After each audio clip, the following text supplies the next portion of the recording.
Hi friends! Today's video is going to be my April favorites because guess what? It's gonna be May. Yep, and I'm wearing my NSYNC t-shirt to celebrate. So, I got this from Hot Topic, by the way, because they have NSYNC t-shirts right now. Like, what? This is definitely one of my favorites. Hot Topic was just like delivering on the 90s nostalgia. I bought a Goofy Movie Powerline t-shirt and then a Double Dare t-shirt, but super 90s nostalgia. Thanks, Hot Topic. Hey! If I seem a bit weird today, it's because I am. I haven't actually sat down and filmed a video since the day before I uploaded my Coachella rant, because the video I've uploaded since then, I recorded before that. So it's been a minute since I actually sat down and chat with y'all, because it's been a lot the last couple of weeks. Sometimes there's just a lot going on and you're like, I don't got fucking time for this shit. And also my hair was looking like crap, so I wasn't feeling too great. But today, feeling good, makeup looks great, hair looks on point, and it's 12:12 in the morning as I'm filming this, and I have a huge pile of shit next to me. Things. Not actual shit. Favorites, because today's video is gonna be my April favorites, right? Yep, this started off totally wonky. This is gonna be a long one, so buckle up. Let's get started. Decent handful of makeup things. Some of them are new, some of them are not.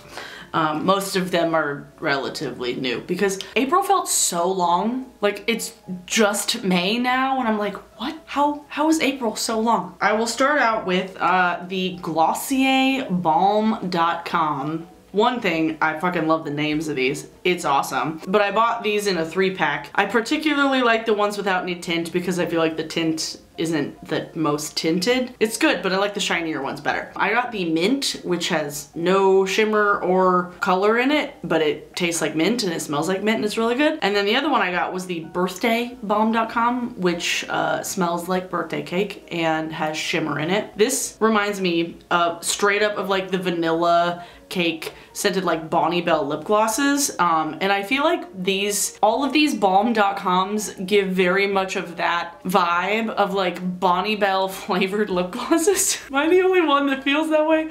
But these are way more conveniently packaged in a tube. In case you didn't know, I love shit that's in a tube. These being no different. They're great. They smell good. They say universal skin salve, but I've only used them on my lips, but I don't know, I'm sure you can put them somewhere. I wouldn't put the birthday one in random places because it's got glitter. I mean, you might be able to like use it as a cheek highlight. I don't know. These are both really nice. I've been digging Glossier lately. These are dope. Another thing from Glossier that I used in my festival makeup tutorial, and something that I've really been enjoying, is the Cloud Paint in Puff, which is like a baby pink color. It's a really nice cheek product. It's a really nice blush. I can put it on my lips if I want to just tap it, tap, tap it, dab, dab, dab, dab. The same color on my lips.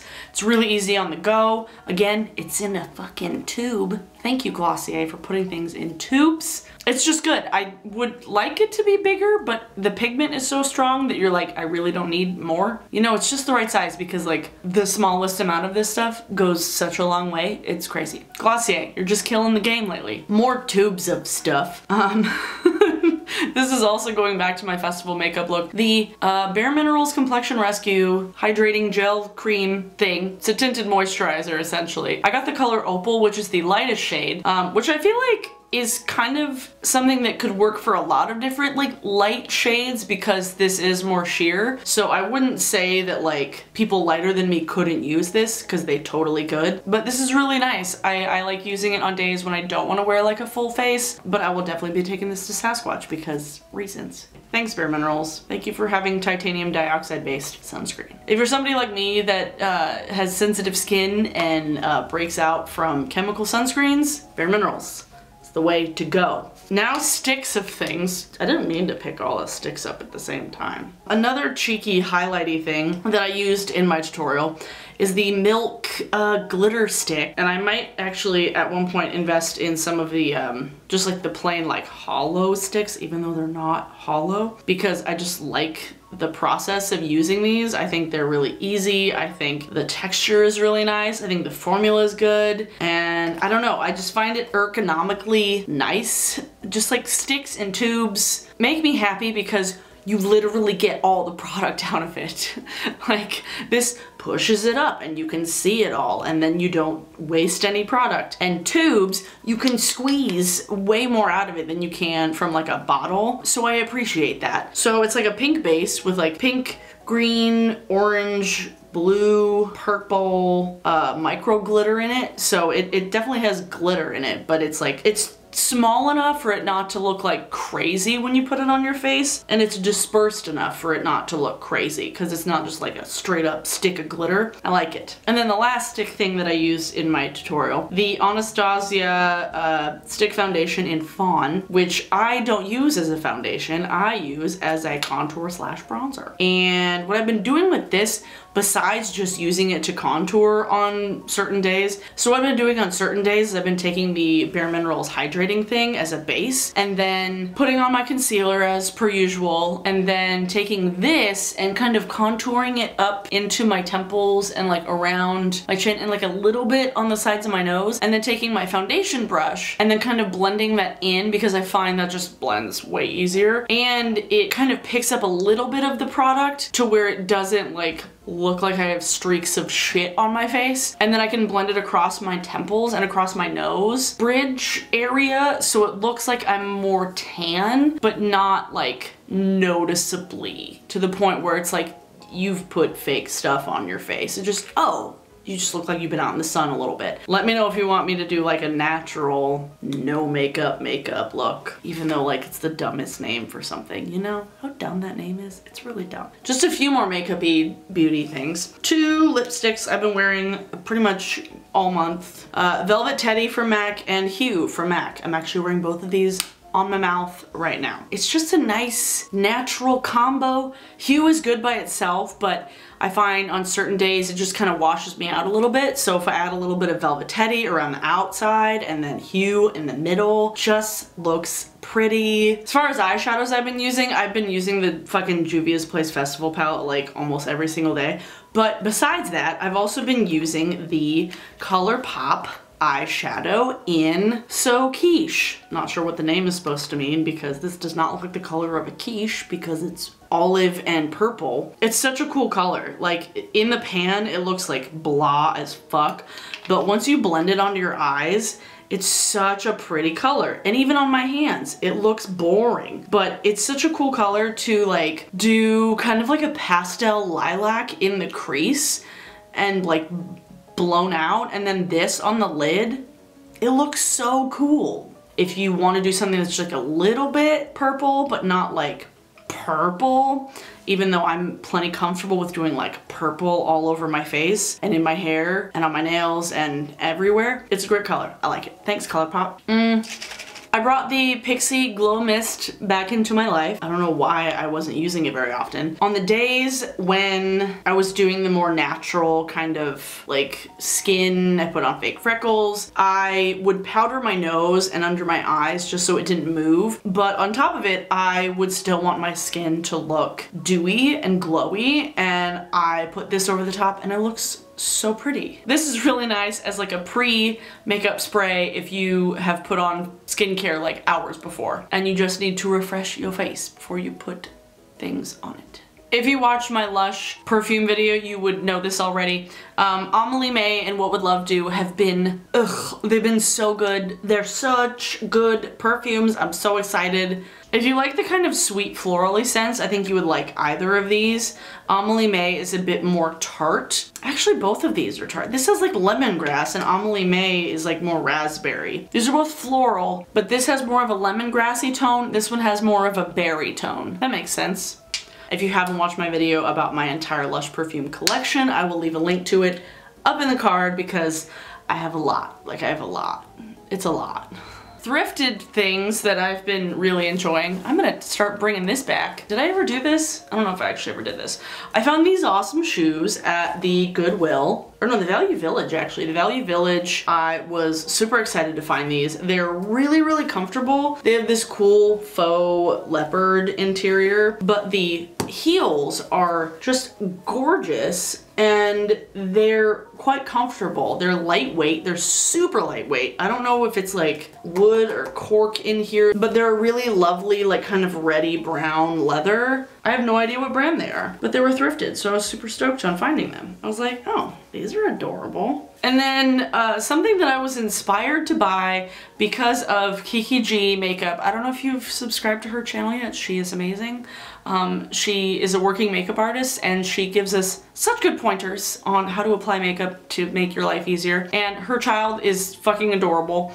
And she's just cool, but in a lot of her favorites videos, she picks out the most random things that she has either found for her house. It's just like little extra tidbits that make zero sense in the context of everything else. But I found this really cool owl also at Value Village. He's very heavy. I feel like I need to give him a name, but I was looking in the trinkets section of the Value Village and I wanted to find something just utterly bizarre that I could add to my weird things collection with my muskrat skull and my doll head planter. So this sits with those now. Yeah, give him a name. He's got like a little chipped ear up here, chipped face. I like him. He's cute. All right, this is when it gets real. Music favorites. So Record Store Day was in April, so that was cool, that was fun. I went to that. I bought a couple of records that I actually haven't even like listened to yet, but the one I was the most excited for was a special Record Store Day release that was specifically with Easy Street Records in Seattle. And Noah Gunderson released selections from White Noise that he played on KEXP back in the fall. So he performed songs from his new record on KEXP, they recorded it, and then he put it to vinyl. And it was such a beautiful, like, oh, it's so pretty. The fact that he thought to do this and the fact that he was like, yeah, I'm gonna do this for Record Store Day is another reason why I love Noah Gunderson with my whole being. This is dope. I was super excited about it. But the music thing that I really needed to talk about, that I'm probably gonna talk about for an obscene amount of time. We Are Scientists Megaplex came out this month. Megaplex is so good. Their first single that came out that released several months ago, One In, One Out, was not great. Honestly, I was not super impressed by it, but the more singles that came out, I got more and more excited because the newer singles were even better. Like, Your Light Has Changed, ugh, so good. Your Heart Is a Weapon. But these songs on the record they didn't release as singles fucking blew my mind. Like, I'm just biased because they're like my favorite band in the entire universe and nobody will ever be able to dethrone them from that position because it's been so much of my life at this point. But it's such a good record. Like, I love it so much. Now or Never, what is it? No Wait at 5 Leaves, You Failed, and Kit. So many songs on the record, just so fucking catchy that I just want to listen to them over and over again. And because I actually did a pre-order on Pledge Music, I actually got the downloads of the songs a day early, so I got to listen to them on Thursday and I just lost my shit. I was so excited. But particularly You Failed, oh my god. Chris sang a song solo lead and I lost my mind. I was like driving home from work because I downloaded everything at work because whatever, and I put it all on my phone before I left so I could just play it from my phone on my way home because I knew I was gonna be stuck in traffic. And I played that song and I was like, this is not Keith's voice. Keith's voice sounds what Chris is singing. Oh my god. Like, and it's so good. Like, it's so catchy and so synthy and so 80s and so sexy. I'm like, oh my god, Chris, just rip my heart out and just stomp on it. Oh my lord. Oh, I'm so excited to see them in July. I'm gonna lose my shit. The White House Correspondents' Dinner made my entire month. I already love Michelle Wolf. I already loved her from her time on Seth Meyers and her time on The Daily Show and her comedy special. I love her. She was great. and seeing that she was doing the comedy bit and monologue at the White House Correspondents' Dinner, I was like, yeah, get it, girl. And then her delivery of that entire speech was so fucking perfect. The most biting jokes, so satisfying. Ivanka Trump is as useful to women as an empty box of tampons. CNN, you love breaking news. Well, you broke it. Congratulations.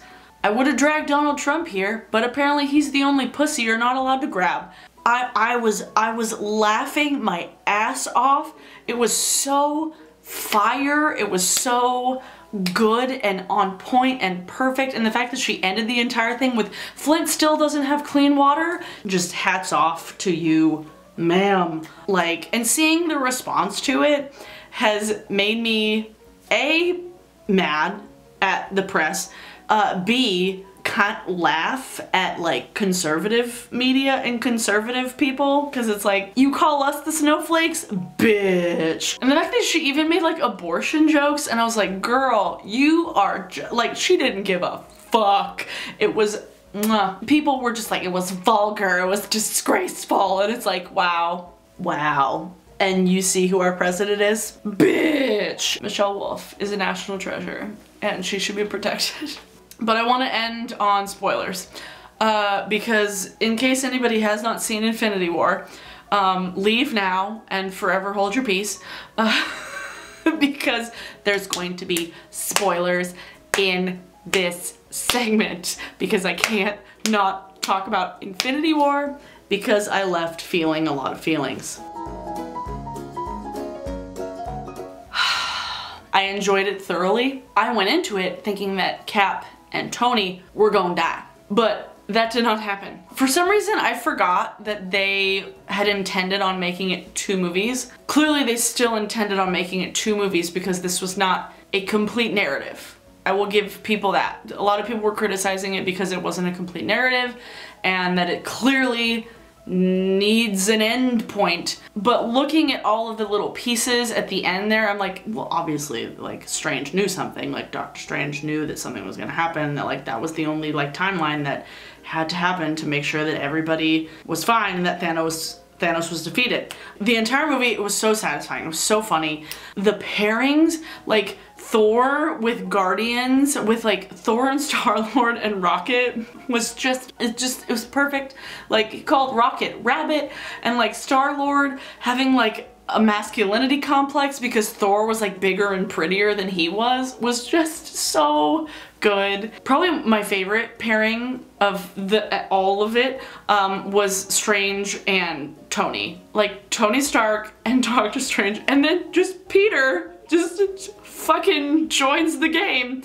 That back and forth, the two like battle of wits, like Mr. Magic and Mr. Science, was just, it was so good. Like the way that they kind of pieced the narrative together was so smart, because it was like you had these like natural pairings of like characters and pairings of personalities, and it made for a much more satisfying ending, because I feel like having Strange kind of going back on his word and saving Tony, and then Strange dying, and then fucking Peter dies in Tony's arms. That part got to me. Like, that part, I was just like, oh, so they're all gonna die. I was kind of upset that Loki died so unceremoniously, but like, he kind of had it coming for like 4 movies now. The ending left me feeling like I just didn't know what to do afterwards. It was like midnight, and I was like, how am I gonna sleep? How am I gonna sleep? I don't even know. You know what's funny, actually? I was telling my mom all about Avengers and how like different people were, and I was like, oh, there's Scarlet Witch, and my mom was like, Scarlett Johansson plays a character named Scarlet Witch, and I was like, no, Mom, Scarlett Johansson plays Black Widow.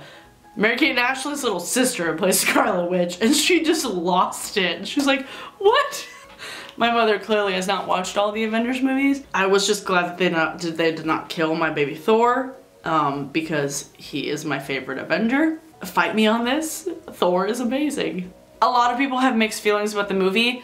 Obviously I have mixed feelings because they killed half the characters, but knowing where kind of generally it's going to go because Doctor Strange is not an idiot, it was out of character for Marvel, and that was cool. Every other Marvel movie has been start, middle, ending. The ending is always the good guy wins. The good guy wins, everybody's happy, full story arc, you know?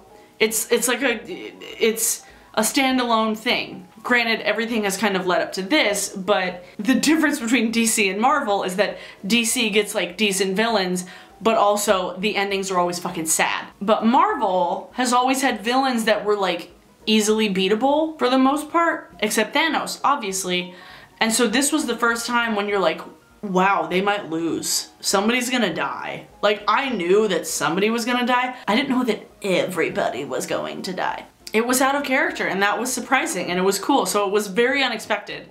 It was the most unexpected ending I could have expected. That's a good sentence, right? So those are my thoughts on Infinity War. I wanted to make an abridged ending because it was a favorite of the month. It left me feeling a lot of things, and that's what movies should do. You don't always necessarily leave movies feeling happy, but you leave movies feeling shit. So yeah, this video is gonna be really fucking long. I apologize. Sorry, not sorry. Song of the day is Your Light Has Changed, because the video's hilarious and ridiculous from We Are Scientists off their new album Megaplex, and they're coming to Seattle in July, which I'm going to the Seattle show. Probably the Portland show, probably not the Vancouver show. If you sat through this video the entire time, I commend you. You're great. I appreciate you. Thanks to my patrons. You guys are the best. I love you. I've gotten a few new ones this month. Thanks for joining me. If you haven't subscribed already, do that. I checked my last month's analytics and it's like 50% of the people who watch my videos are not subscribed. What are you doing? Huh? What are you doing? If you're here, subscribe. This video is really too long. It was literally almost an hour of me talking, so I'm gonna go. Thanks for watching, and I will see you guys in my next video. Bye!